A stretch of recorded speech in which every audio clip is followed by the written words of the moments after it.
நீ பேரழகில் போர் நடத்தி என்னை வென்றாய். கண் பார்க்கும் போது பார்வையாலே கடத்தி சென்றாய்.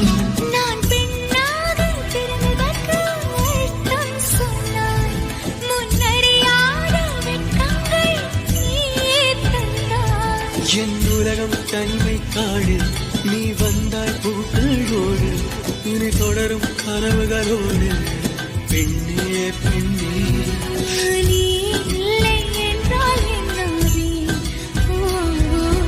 நெருப்போடு வெந்தே வண்ணமாவே. பேரை சொல்லும் போதே உள் நெஞ்சில் கொண்டாட்டம்.